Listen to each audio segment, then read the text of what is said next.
pretty friends! Okay, I'm back with another video today. I swear my choices are reading, making videos, or cleaning. And as you can see, I need to do plenty of that. You should see my living room. So, I can read, but I have so many tags and reviews and everything to get up, and since I'm actually in the mood to record, and I feel like I look halfway decent today, I figure I'm going to just knock out as many videos as I can. Maybe that's only 2, maybe it's more. I guess we'll see. So, I am going to do this tag that I saw, obviously.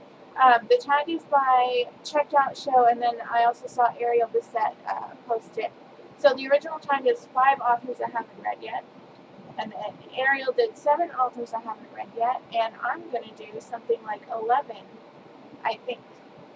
Okay, we'll see. So some of these I've only read a very tiny little amount on, or I haven't read them since I was a child and I want to reread them, but some of them I just have not read at all, and it makes me feel terrible. So, number 1 is going to be C.S. Lewis. It's so bad, like when I say it out loud. I'm 25 years old. I was a 90s kid. These books were like the thing to read when we were kids. All my fellow 20-somethings can totally hear me out on that. It was like the Chronicles of Narnia and then Harry Potter. Like, if you didn't read those, especially Harry Potter, if you didn't read those, like, just get out, go. Can't be a 90s kid if you haven't read the Chronicles of Narnia and Harry Potter. You're like stripped of the 90 kids title, not to mention the nerd title. So, I would like to read the entire Chronicles of Narnia series, which I just so happen to have, in one pretty book that has Aslan on the cover. So, that's going to be my next, I think, big project after a Harry Potter summer ends. And I won't be very sad. But I will move on to a new journey that will totally not be as good as my Hogwarts kicking Voldemort's ass journey. But you win some, you lose some. I'm going to win both. One's just going to be a little less fun. Alright, number 2 on the list is J.R.R. Tolkien. This is bad too. I think that I remember reading a very condensed version of The Hobbit when I was in school, but that version was only like when Bilbo went in and he was doing the riddles and found the ring and everything with Gollum. So I want to read The Hobbit and all 3 of the Lord of the Rings trilogy books. I feel terrible for not having read those yet. Because I am a huge Lord of the Rings fan, and oh my god, okay, I just need to read these books. My mom just bought them over, like a little bit before Christmas, because she wanted to read up on them before we saw The Hobbit, which she did, but I think I'm going to have to borrow them soon. I have them on ebook, obviously, but my iPad screen was shattered about a month ago. I dropped it on its corner on tile. I dropped it before and it had been fine, but it was like, I dropped it at precisely the correct angle on tile. And so then, I'll show it to you guys. It's just like, shattered. You can see the corner that hit the ground. It's like if it was a piece of art, it would be beautiful. But it's my iPad. It was $500. It's not pretty anymore. Still turns on and I can still read on it, so I do that when I have, books that I don't have physical copies of, or they're on hold at the library and I'm like number 15 million in line. Like, I'm not going to wait that long, obviously. Normally I would just go out and buy the books myself, but seeing as I'm in between jobs, I can't really buy that many books. I have like $20 of exposable income. Exposable income. What the hell? Expendable income that I can buy whatever I like with. So usually I buy like 1 or 2 books off Amazon, but like this next month, I'm probably going to just pre-order The Little Mermaid and Diamond Edition because, I mean, that's my favorite movie ever. If I pre-order it, then I get the lithographs, and I love those. You can't really see, but I have them, the lithographs from the different Disney movie releases, like all up around my bedroom. So after my bedroom's all nice and clean, I'll do a room tour and show you guys. Jacob and Wilhelm Grimm. I read some of their fairy tales, but not all of them. I'm actually in the process of writing my first novel right now, and it is a fairy tale mashup, and I'm incorporating a lot of Greek mythology into it. So while I have read some of their stories, I need to read all of them. And that is, it goes the same for Hans Christian Andersen. A lot of people don't realize, but these original fairy tales are extremely morbid. They weren't happy. I mean, I'm sure that everyone knows that, Disney lightens them up and makes them more fluffy, but a lot of people don't realize just how dark the fairy tales of Jacob and Wilhelm Grimm and those of Hans Christian Andersen are. For example, in the original Snow White, there is no kiss. Snow White is given the apple, she dies, the dwarfs have her in a coffin, the prince comes and sees her and decides he wants to take her back to the castle so he can stare at her for the rest of his life. Psycho!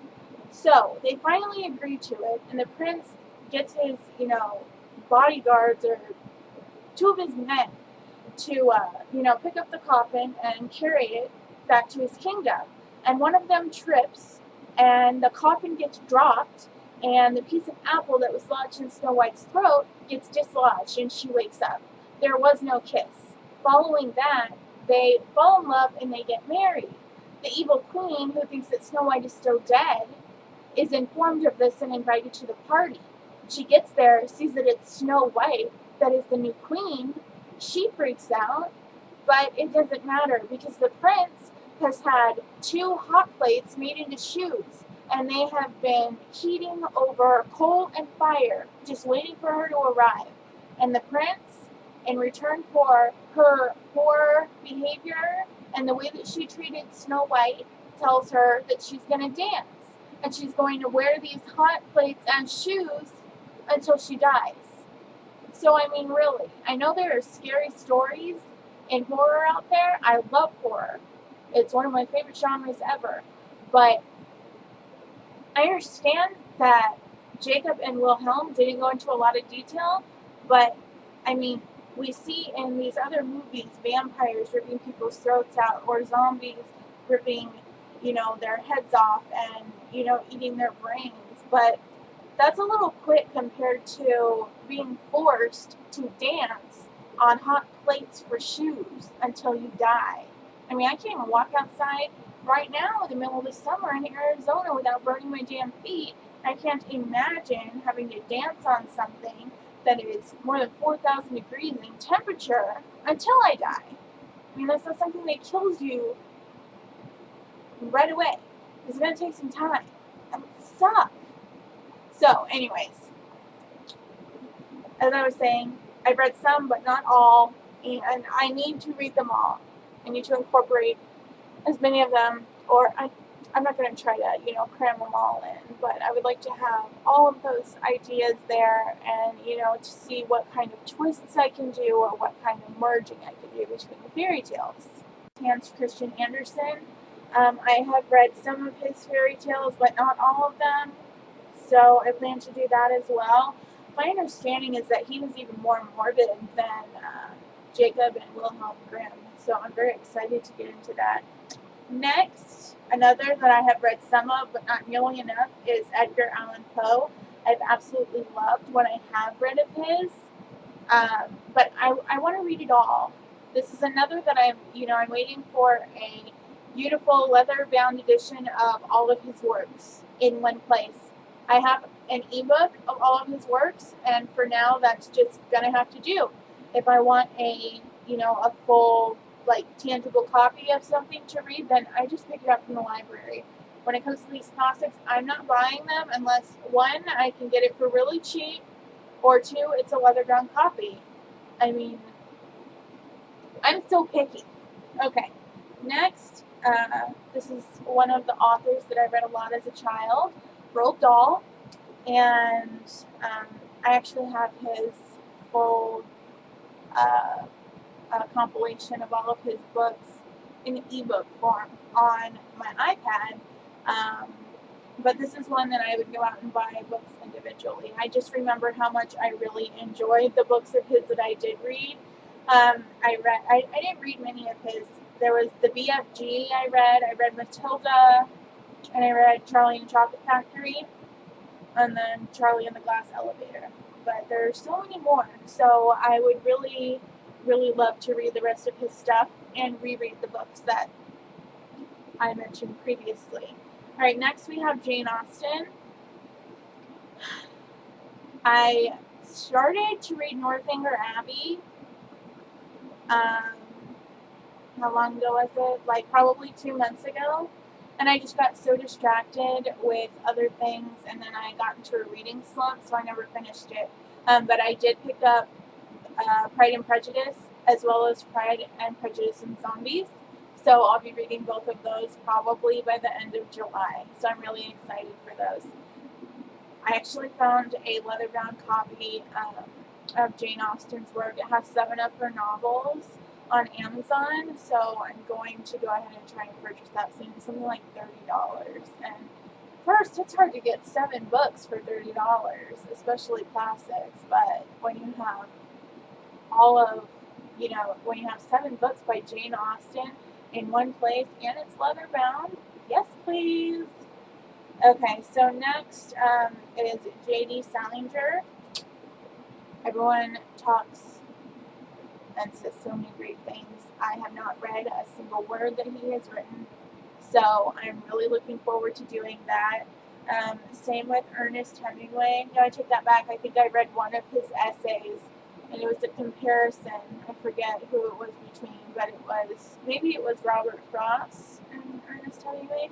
In my, I had a literature class that I took, so I think I read like one essay that he wrote, but I definitely want to read the rest of his stuff. And then F. Scott Fitzgerald, I've only read The Great Gatsby. I want to not only reread The Great Gatsby, but read, the rest of his stuff because he is just so amazing. And then also, being the horror that I am, I cannot believe this, but I have not read a single one of Stephen King's books. And as an aspiring author, an aspiring horror and fantasy author, I need to read his stuff, I hear that he's amazing. I've seen the adaptations to his work, but I haven't read any of it myself. I have all of his books in ebook form. I just have not read any of them.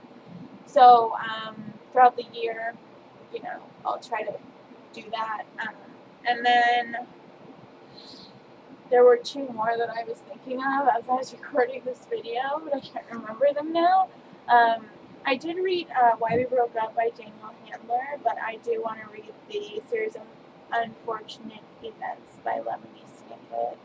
So I'm going to have to cut this short as much as I could sit here and talk about these guys and girl and the amazing work and blah blah blah. I'm at 16 minutes. So I'm going to cut this short. Let me know if you guys have not read any of this stuff.